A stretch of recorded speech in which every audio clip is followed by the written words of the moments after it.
We're a national company. We're active in all 50 states.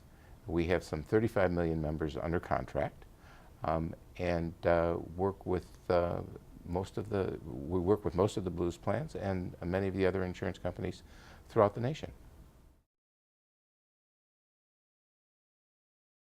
What we really do is to try and guarantee the appropriateness of the imaging that's ordered.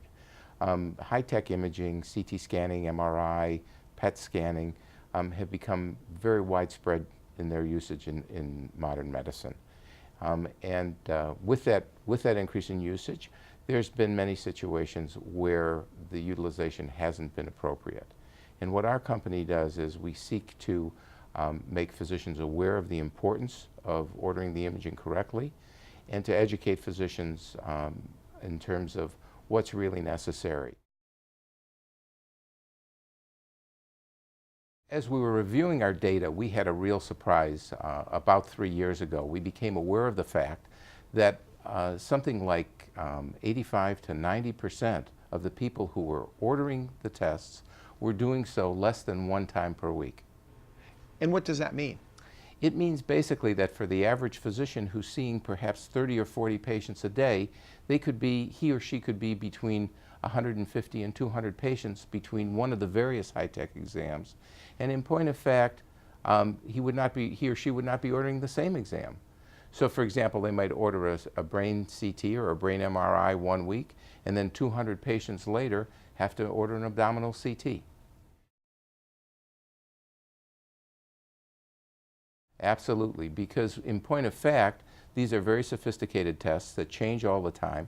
It's hard enough for the average general radiologist to keep up on everything, much less a family practitioner or internist who's seeing, as I say, 40 to 50 patients a day sometimes.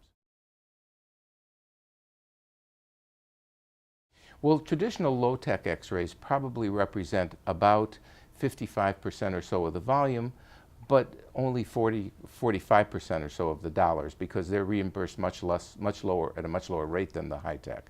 The high-tech examinations are less frequently performed, but do represent a much higher percentage of the dollars spent, perhaps 55% or so in imaging. The Sentinel Effect can have a very significant reduction in imaging, and it's not unusual for us to see anywhere from 20 to 30% in terms of unmanaged markets decrease in the imaging ordered, simply because there's a program in place, simply because somebody is asking, what is it exactly you want to order and why do you want to order it? Actual denial is really quite a myth. In point of fact, we deny 1% or less of the exams. The majority of the effectiveness that we have is redirecting to more appropriate studies, or frankly, as the doctor discusses the case, the voluntary withdrawal of the case, the decision that this isn't necessary at this point in time. Member Shopper is a program that we have which uses the information about the imaging networks in various communities. And we marry the quality information that we have about the provider with the charges and the economic information. And we really think this is going to be the wave of the future, with the patients being much more responsible now for portions of the bill than ever before.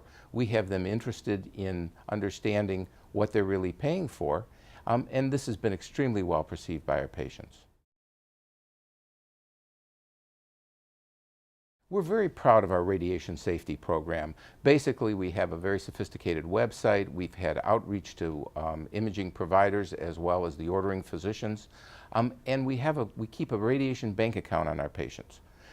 So that basically all of the examinations that are authorized by us are recorded with average radiation doses, so that we're able to, at any point in time, know when a patient is starting to exceed doses that may be, or at least should be taken into consideration when the physician is ordering the films.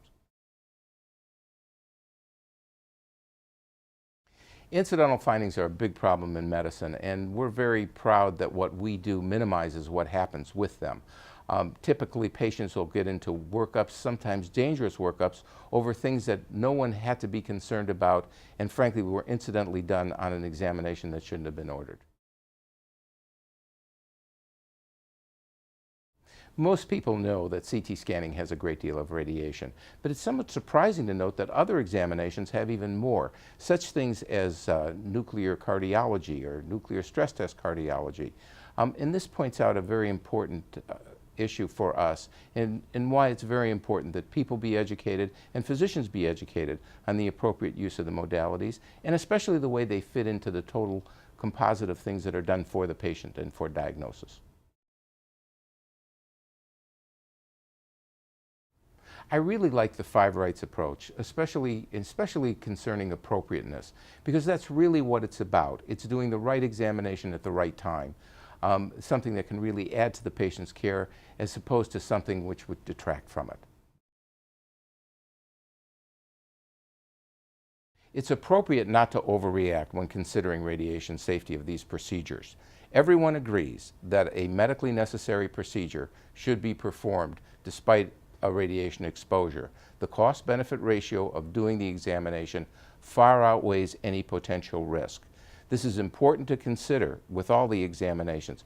It's also important that when an examination that uses radiation is being considered, that it be held to a high standard of appropriateness.